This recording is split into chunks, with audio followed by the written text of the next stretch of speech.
possible. And the crowd absolutely love it. This is why we love Formula One.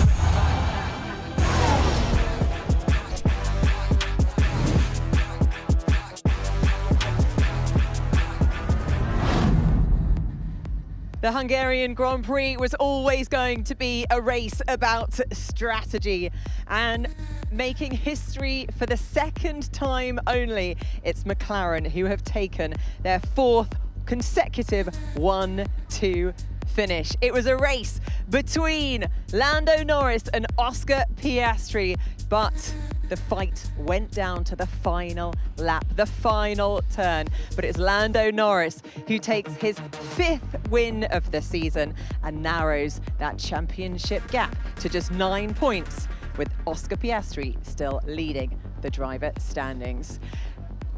Welcome to our post-race show. I need a sit down. There was so much drama in that race. It was absolutely nail-biting stuff. Huge congratulations to McLaren. Let's start off with their story before we get into what happened with Ferrari. Leclerc on the radio going how the car was absolutely undrivable. But it really was a race of strategy. Was it a one-stop? Was it a two-stop? We chatted about this so much before, Ruth. And they obviously decided to go for two different options, but ultimately it still only came down to 7/10 at the end of it.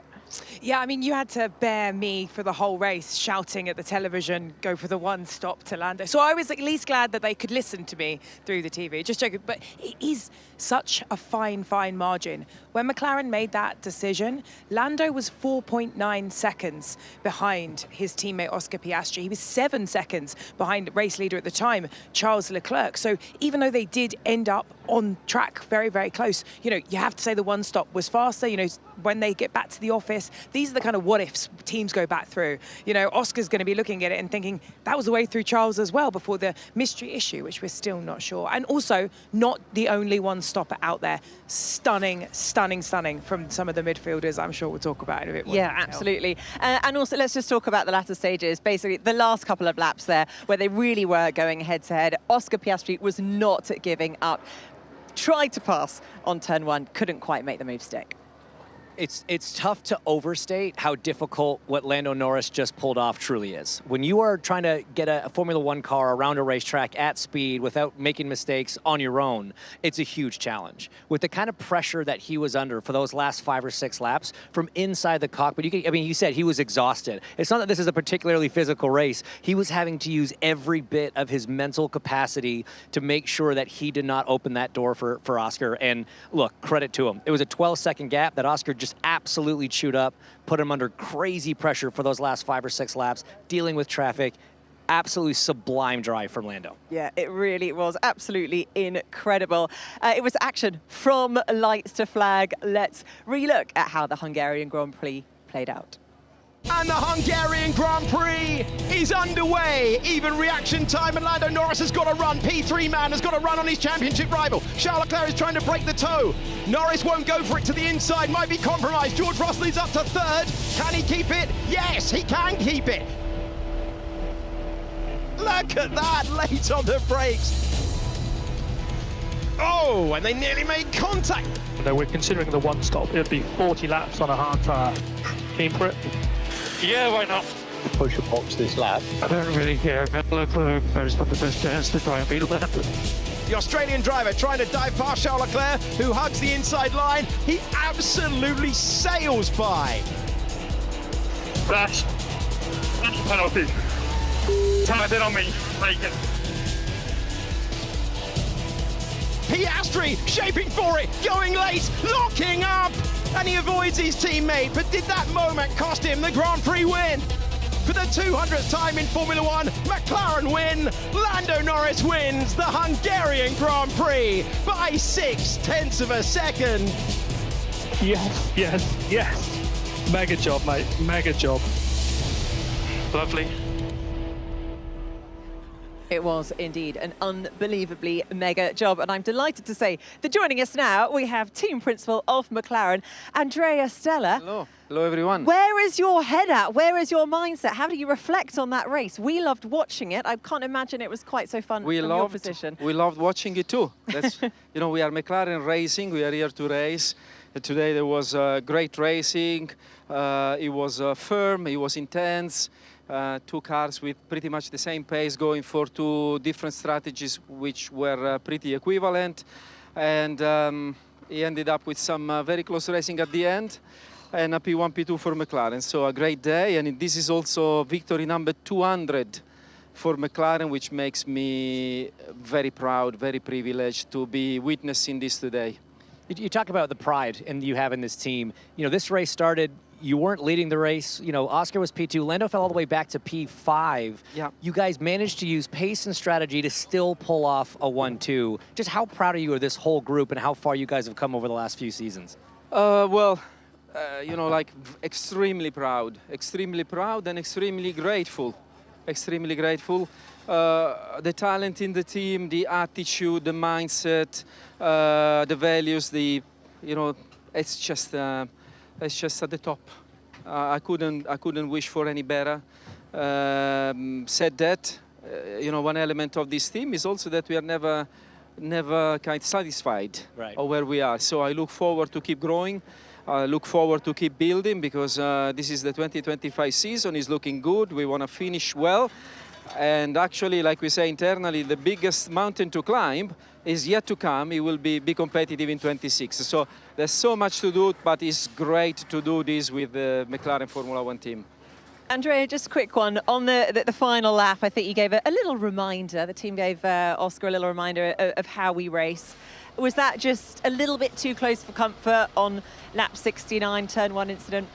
Well, I need to review exactly, let's say... There you are, we'll show it to you. Yeah, the maneuver. I missed a little bit in braking now. You know, reminder was for both. One, make sure you don't dive into the inside too aggressively. The other one, don't move under braking. They are defending a victory. They are defending a victory while they are in a quest for the Drivers' Championship. So I think it's fair that they try their best, but all these should happen within our principles and preserving the good racing, which means both McLaren finishing, P1, P2, and yeah, solid result. Are you going to allow yourself a bit of a celebration before the summer break? I've already celebrated a little bit. Already? That was quick. On the podium.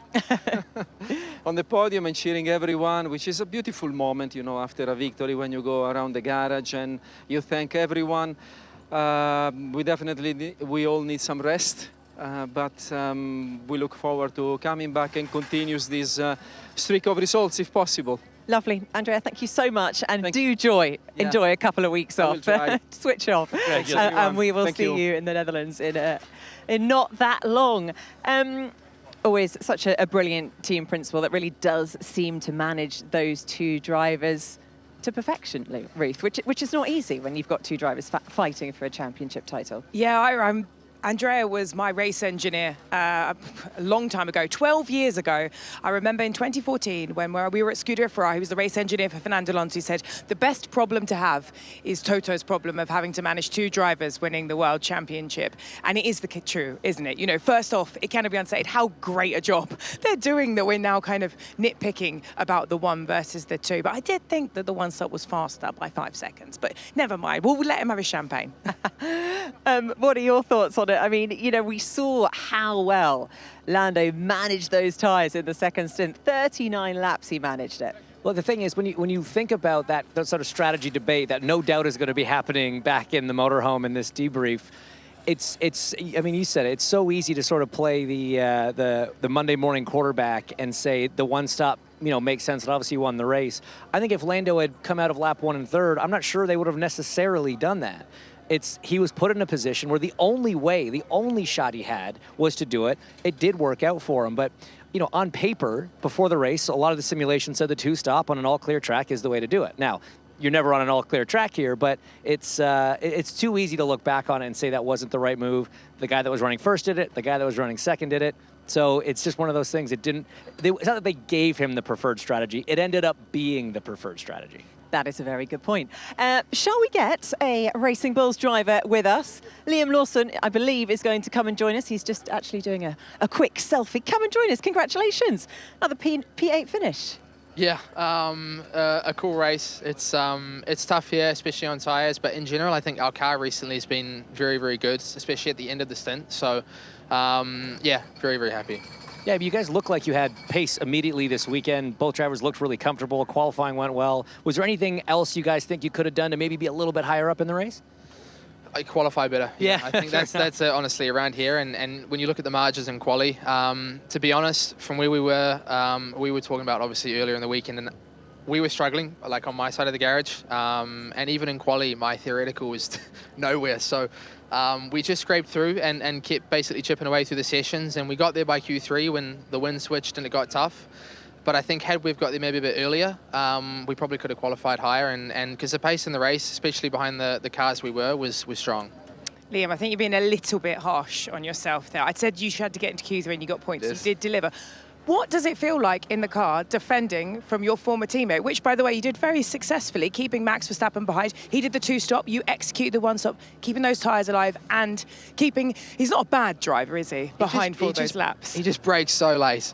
And that was the thing at the start of the stint that I saw straight away, and he never follows directly behind. So turn 1 and 2, he's always on alternate lines. And so I was trying to track his line on the entry and make sure I blocked it. So I gave him dirty air, but... yeah, obviously, but to be honest, the start of the race, he was very quick. You know, he got me at the start and I could see a good pace, but they also dropped a bit more than us. So I was just hoping that if I kept him there for a few laps, maybe he would drop again.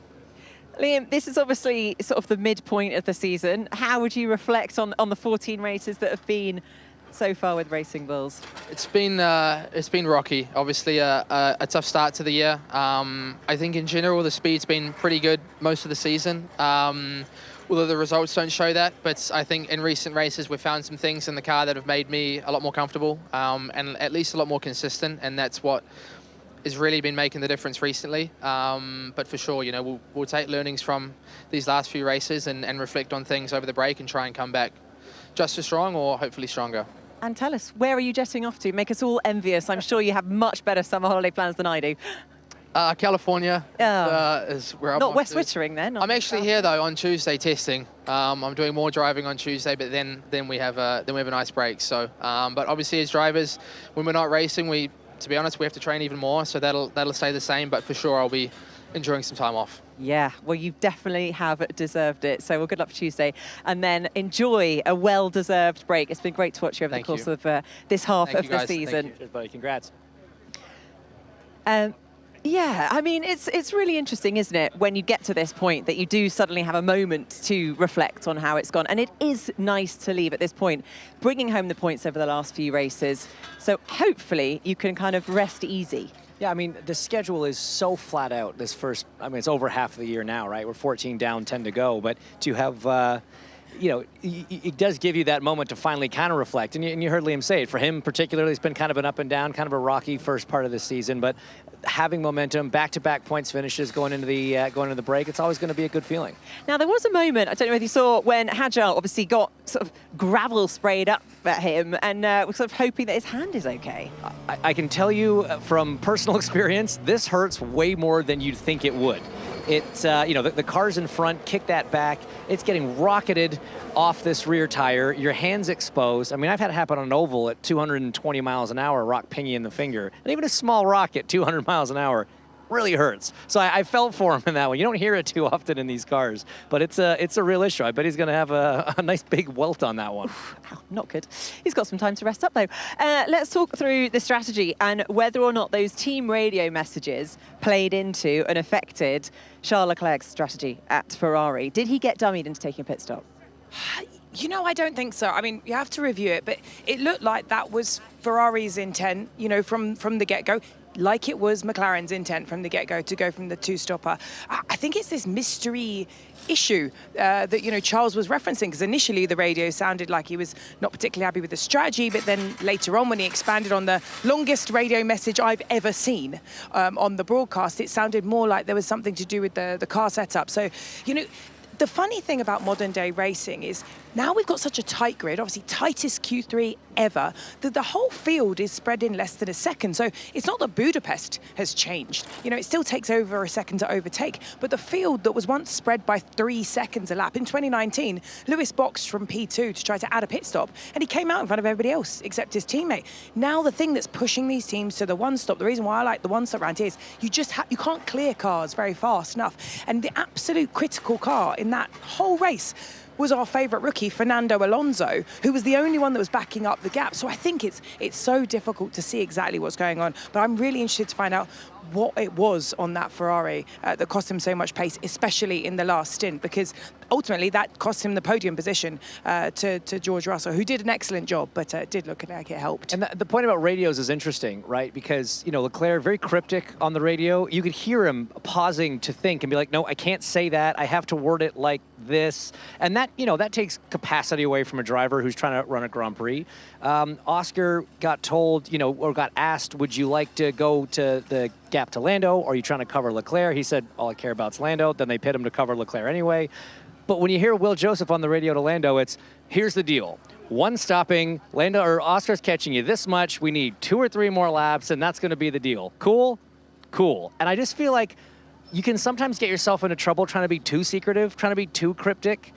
Sometimes just, it's tough out there. Although you also don't want to be having a discussion over the radio like, oh, by the way, you know the things that we discussed this morning? Well, we need to discuss them and actually do them. I mean, it's not ideal when you're mid-race, is it? It's not. And again, communication is so key in this sport, and especially in the middle of battle out on the racetrack. And it definitely seems like there was a breakdown in communication on the Ferrari side, and then still some phantom issue with the actual car. I mean, that was way too much time lost. But there's improvements to be made there. Yeah, it doesn't help that he did keep saying that the car was undrivable. So unfortunate for Charles Leclerc there, dropping off the podium, finishing in P4. Let's hear now from their team principal, Fred Vasseur, who's with Ariana. Fred, I know that this isn't the result that you would want when you're starting on pole position. Can we just get into some of the details of it? We heard Charles sounding very frustrated on the radio, seemingly complaining about something that hadn't been set up potentially in the way that he wanted, or was it a strategy thing? Can you give us the insight? No, I think it's different stories that we were in full control the first stint. A bit more under pressure with the McLaren on the second one, but we are still extending on Russell. And the last part of the race, the last stint, that we lost completely the pace and the pace of the weekend, and to finish the race 2 seconds slower. The car was very difficult to drive for Charles, and we need to understand what's happened. But when Charles was speaking about this, was about tenths of seconds, and it's details, but it's not what's happened at the end. Okay, thank you for that. But I don't know what's happened. But you'll find out, so it's okay. You'll get to the bottom of it. Can you just talk us through also Lewis's race today? I know that yesterday he was very frustrated after qualifying, understandably, and I imagine he's going to feel similar today, but can you shed some light on what wasn't working there? This I can understand yesterday, that Lewis is very demanding. He's very demanding for us, for the team, for the car, for me, and he's also very demanding for himself. And I think it's also the approach who did of Lewis a 7-time world champion, to be very demanding with everybody, including himself, and firstly with himself. And for today, I think when you take the bet to start with hard. We knew that the start could be difficult, and it was. We lost positions, and then you are in a trend of DRS. It was impossible to overtake. We did the bet to go for one stop to come back into the points, but we finished in the gearbox of Antonelli ajar, and we have to forget this one. Final question, just going back to Charles. Do you think that more could have come from that race had you done the one stop with him, or was the performance drop off too large? The one stop, two stop, I think it was really on the edge, and I think that Norris did it by default, because now Piastri went for 2 stops, and it was the good choice for Orlando at this stage. He was 5-6 seconds behind Oscar and us, and it was the good choice, but it's by default more than something else. For sure, you can redo the race after the Sunday evening, and to think we could have done differently. I think the main issue for us is that we are leading 40 laps after the start, and we lost completely the pace and on the last stint, and we have to understand what's happened on the last 30 laps because it's where we lost completely the weekend. Thank you for talking with us, Fred. So one to forget for Fred Vasseur there. Let's find out how his driver, Charles Leclerc, reflects on that. Hey Charles, obviously I feel for you. It felt like you were in a world of pain in that second stint. Where on earth did the pace go? From lap 40, around lap 40, we had a problem with the chassis. So now I've had more details about it. In the car, obviously, I had no idea what was going on. I mean, I had an idea, but it was the wrong idea because I thought it was something that was in our control. Unfortunately, we had an issue on the chassis, so I don't have much to add on that. It's just extremely frustrating when you are fighting for a win, when we had the pace that we had at the beginning of the race, and we lose absolutely everything later on. It's very frustrating. So what's the mindset heading into the summer break now? Oh, very disappointed. I don't take any positive from this weekend when we end the weekend like that. When we have one opportunity in a year to win a race, we need to take it, and today we didn't. Now we will analyze what are the reasons why we had this problem. I don't think it's anything that we had in our control, but we'll check. Hard luck, Charles. Brilliant, thanks to Lawrence and Charles Leclerc there. Let's talk about he got a 5-second penalty for moving under braking ahead of George Russell. Would you agree with that penalty, James, from what you saw? It was on the edge, for sure. I mean, it's probably appropriate. Ultimately, it doesn't cost you anything when you're 20 seconds ahead of the next car. I feel like penalties, blocking penalties, as you take a look here, you know, Russell's very clearly out and makes the move first. That's the whole thing. You can't move in reaction to. You got to preempt the move from the car in front. He moved first. Then Charles moved, tried this over-under, try to cut back into turn 2. So, yeah, that was probably an earned penalty, but it's not a penalty. The reason you don't want to move under braking, it's a safety thing. And I feel like if it's a safety thing, it should be a position penalty rather than a time penalty, because safety is the most important thing. And if we're sort of ignoring that by knowing you've got enough gap to do something dangerous, then what's the deterrent there? True, but the penalty was for driving erratically, and I'm sure when you're at the moment where potentially you're losing a podium, that's going to make you drive a bit erratically, perhaps. Well, you're professional. You got to be able to control that. I mean, when it's a safety thing, I think it's important that there is an actual penalty associated with it. Personal opinion. You didn't ask, but I would say stunning work by the crew down at Ferrari. They hold the fastest pit stop of the season, 2.00. They might have even and they got topped it today. Really good job under pressure to execute the pit stops that did get Charles out in front of Oscar. So I'd have to say, well done to them. And obviously, they did pocket on pole yesterday. So I think there is some positives to be taken from that one. Lovely. Well, let's get in Gabriel Bortoleto. Hello, how are you doing? How do you reflect on that one? Finishing in P6. Nice job. Thank you. It was a mega result. I think, the best way we could wrap this first half of the season and go in for summer break. Yeah, 3 points finishes from 4 in the last races. Very consistent.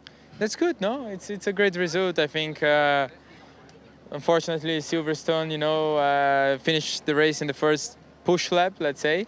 But apart from that, I think we had some very good races and scoring points for the team, and building this momentum and going for summer break with so much confidence and happy with the car. It's very special. This track is a little bit unique, but as Nicky said, you're on this streak of scoring points, 3 in the last 4. Is this genuine pace you guys think can keep up as you come back from the summer break with the tracks coming up? Yeah, I think so. It's never easy. It's super tight. We know that. But I think we can keep up doing results like this. P6 is very solid, but top 10, it's a result that we can achieve if we maximize the car during the weekend. You've been extra special in qualifying, 8-6 versus you and Nico in the Grand Prix qualifyings. How much has your success in the last few rounds just come from being able to maximize Saturdays? A lot, I would say, especially when you have a clean race like today that you don't have any safety cars or any strategy playing around. You just do the best you can, you put the pace together. And then when you do this type of races, it's all about how much you can push from the car and extract from the tires. So, yeah, I think qualifying has been key. Gabby, you absolutely nailed the start, up to P6, and you're able to stay there. It looked from the outside, and I know a little bit about how important the starts are here. It looked like the plan was from the beginning, nail the start and then execute a one-stop. And with your teammate Hulkenberg, he went really early and did that undercut on the 2-stop. Was that the plan from the beginning? You can watching your own good work here.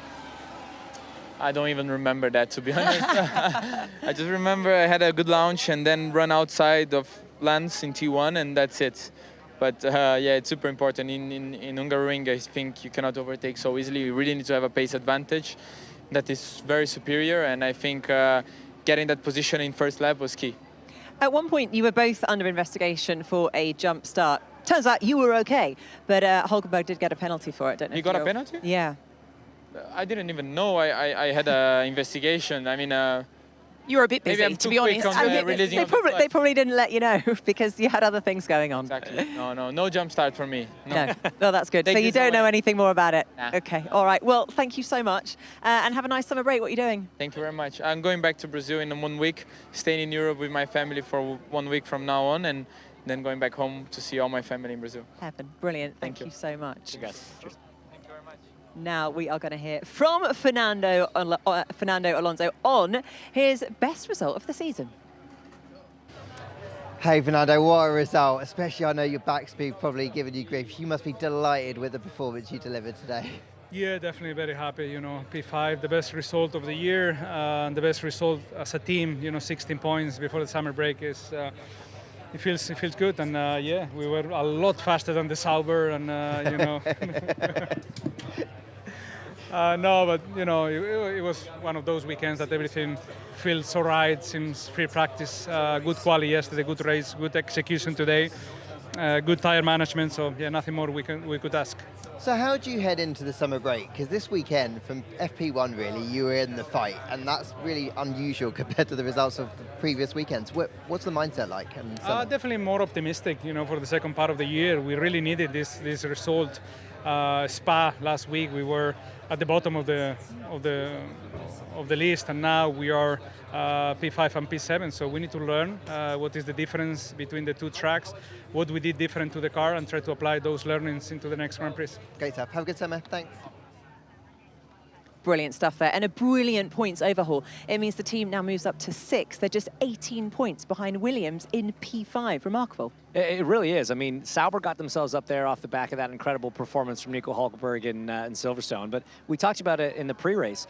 It's days like this you have to absolutely execute. When you've got that car, you've got that starting position, you've got that opportunity, you have to pull it off with how tight these midfield battles are. But it seems like each one of these teams is getting these days where they're getting a massive chunk of points and they're sort of just passing the ball around. It's awesome to watch. And great to see that Lance Stroll stayed up there as well, you know, right behind Alonso. Yeah, I have to say well done to every single member of the Aston Martin team, because I think they executed this weekend flawlessly. You know, they came in with a plan, they executed it, they knew they had a very high downforce car, high drag, they planted it in Q3, 0.1 seconds off pole, and they were on the one-stop train from the beginning of the weekend. They got rid of their spare tyres, they were on the grid, they were doing a one-stop, they agreed with me, so that was good as well. But no, honestly, brilliant, brilliant driving, and great day for Fernando, given that he's a manager of Bortoleto as well. So a big weekend for all of them. Almost feels like you should just take FP1 off more often. You know, just he's a little bit more relaxed, a little bit fresher coming into the to the race. So no, huge effort. One driver we haven't mentioned yet is Mercedes driver George Russell, who managed to grab a podium towards the latter stages of the race. Great points haul to finish on this latter half of the season, first half of the season for him. Let's hear from him now and how he reflects on the race. Hey George, congrats on the podium. It looked like a good race all round from the way you held into the start to obviously getting that podium at the end. What's your kind of read of it and that battle, of course, with Charles? I was really pleased with the race, to be honest. I don't think we could have hoped for more. I felt I was driving really well. The start was great.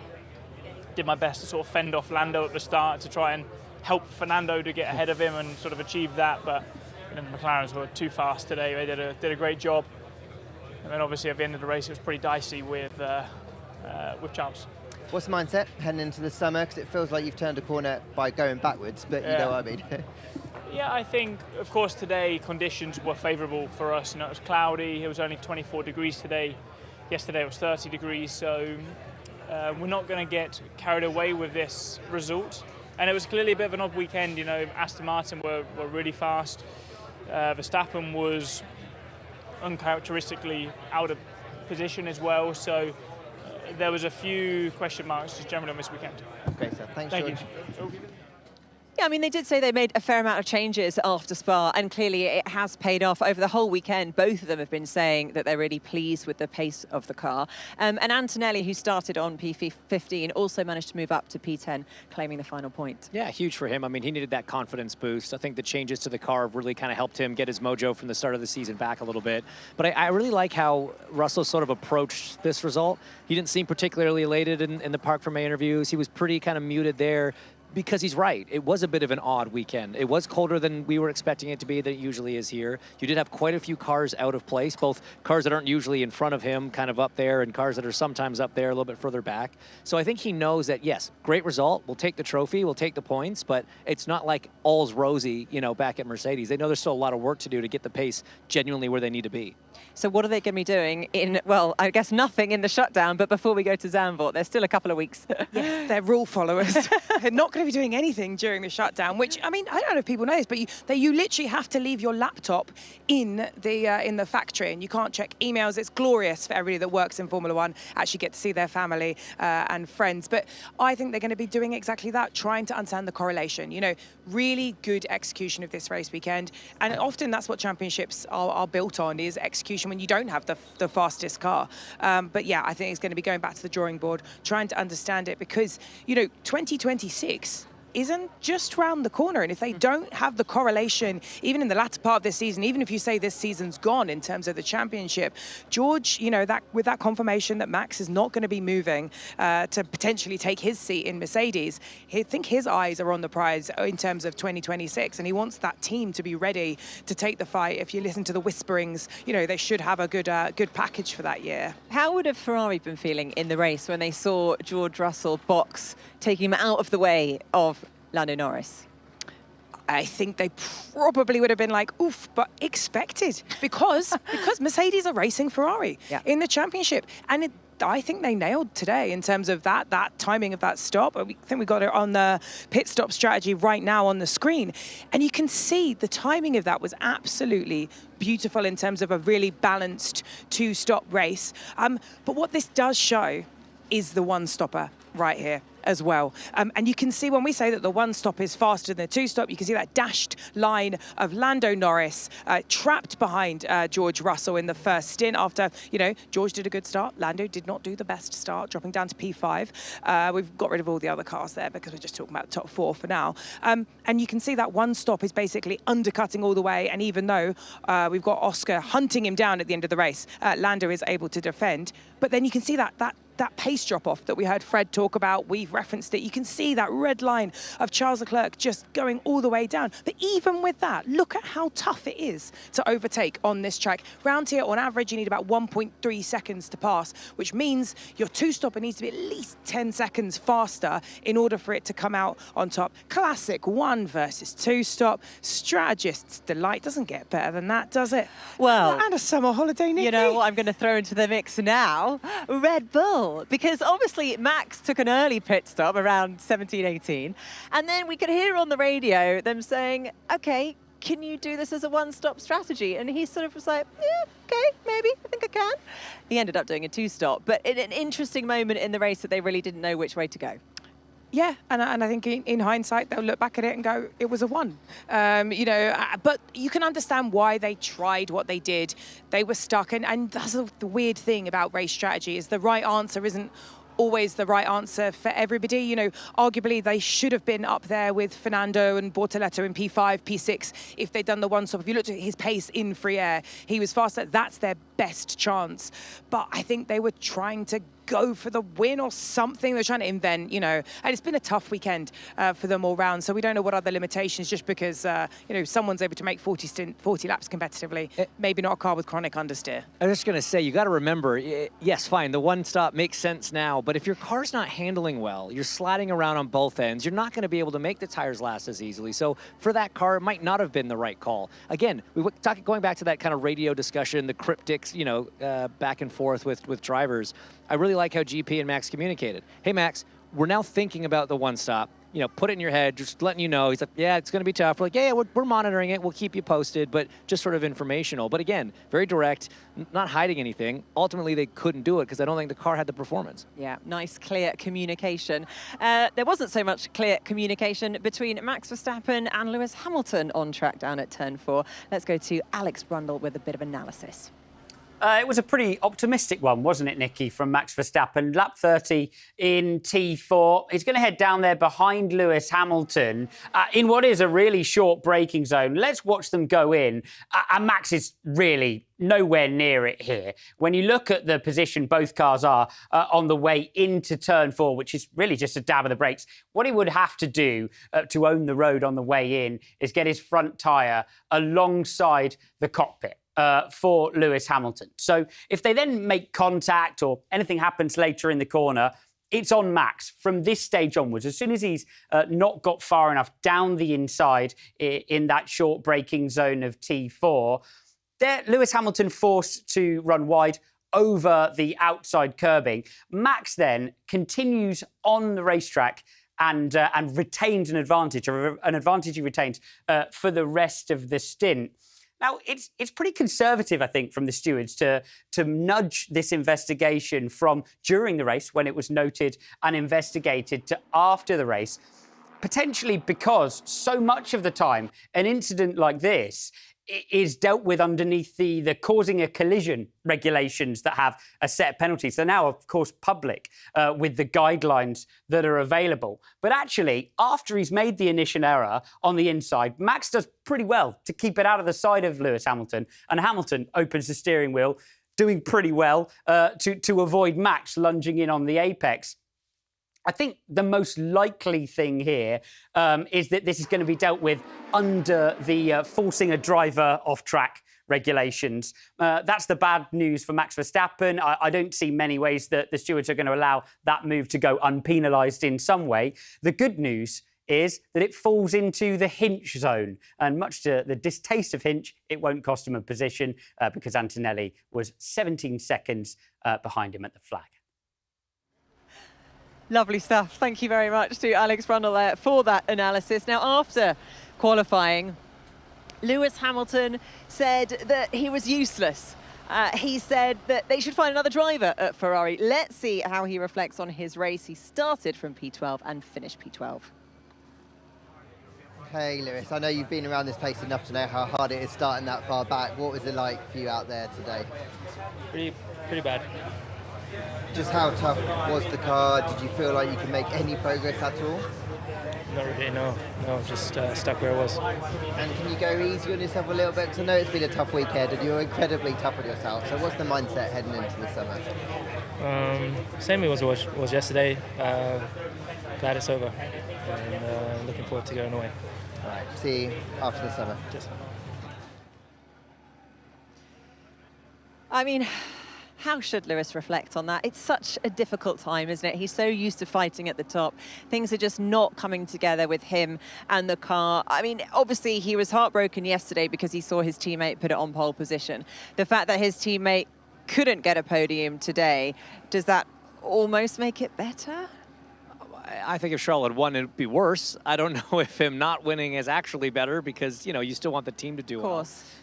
It is so tough, though. It's tough to hear. It's tough to listen to him say these things. But at the same time, all of these races, all of these bad days of the track, they have to be learning experiences, right, for the team. They have to be motivation to figure out how to get themselves out of this situation, how to get Lewis a little more comfortable in the car, how to get a little more performance out of the car. And they know all that.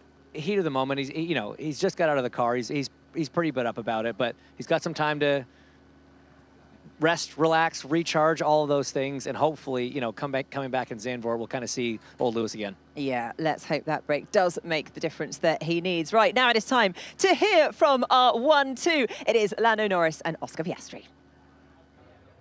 Hey Oscar, what's the kind of overriding emotion after a difficult race where clearly you had incredible pace out there to win this race? Yeah. I don't really know. There's a mix. I think it was obviously incredibly tight, incredibly close, but yeah, ultimately when you lose a race by that margin, it's a bit painful. So Yeah, it was a good effort. Obviously, some things to review, but no, it was certainly an entertaining afternoon, if nothing else. That battle right at the end was stressful for me watching. What was it like for you in the cockpit? Stressful, very stressful. Yeah, I think I could close the gap relatively quickly, but then that last second and a half, or 2 seconds, second and a half, was incredibly tough, and then I could just not get close enough to put a move on from there. So, yeah, close, very close. Can you take some comfort leading the championship still, heading into the summer break? Yeah, definitely. It's a nice place to be. Obviously, the gap is very small, but it's been a good first. It's just over halfway, but until the break, it's been a good first section of the season. So, no, plenty more to come in the second half, and yeah, hopefully we can be even stronger. Have a good summer. Cheers, Oscar. Cheers. Hey Lando, congratulations. I'm going to guess that at the start when you were P5, you probably weren't expected to be fighting for the lead. Oh yeah, I was P5, huh? Yeah. No, I thought it was game over then. Not literally, but my chances of trying to win that race from there are pretty slim.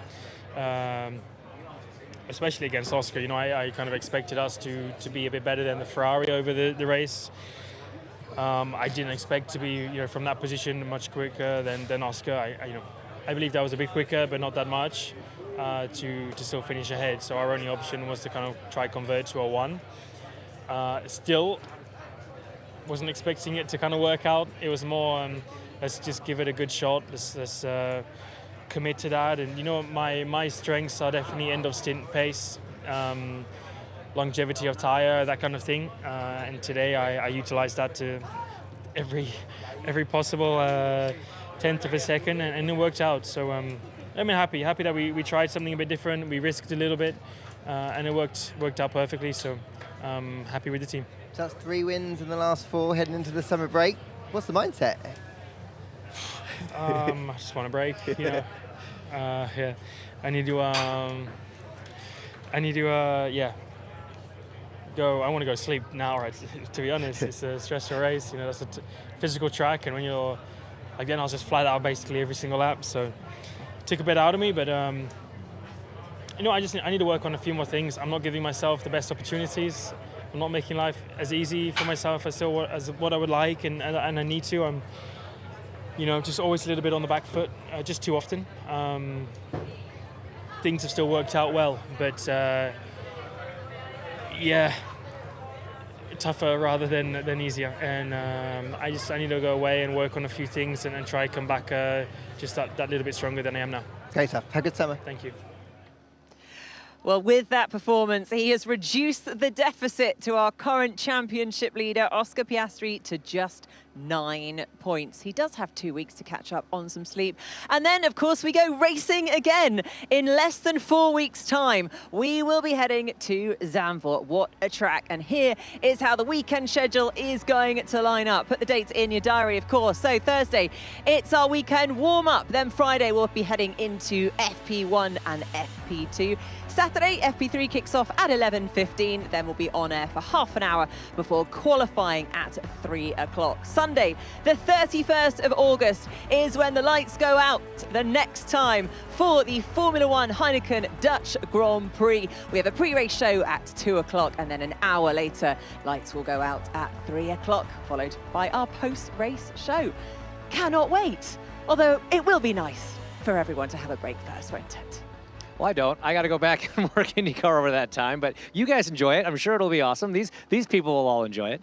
Yeah, some of them will anyway. Yeah. Before we say goodbye, final thoughts. How do we reflect on today, Mr. Hinchcliffe? Look, this is often a race that is decided in turn 1. There have been a lot of exciting Hungarian Grand Prix. There's been a couple less exciting ones, and I think after maybe the first stint, we weren't sure how this one was going to play out. With Charles staying out front, kind of kept it a little spicy, and then once we went to that 1-stop, 2-stop, the last 25 laps were absolutely nail-biting. So this was one to go down in the history books as one of the best ones here. Huge congrats to Lando for being able to hold it off. McLaren in general for the 1-2. Tough break for the only 3 teams didn't score, which just kind of shows you how mixed up the top 10 was. Williams, Haas, and Alpine. Alpine, Ollie Behrman being the only car that went out of the race with that floor damage, that rear end damage, which was unfortunate for him after 4 consecutive 11th place finishes coming in here. But no, this was a great weekend. My first trip to this track and this country. I had an absolute blast. Race was great, no complaints.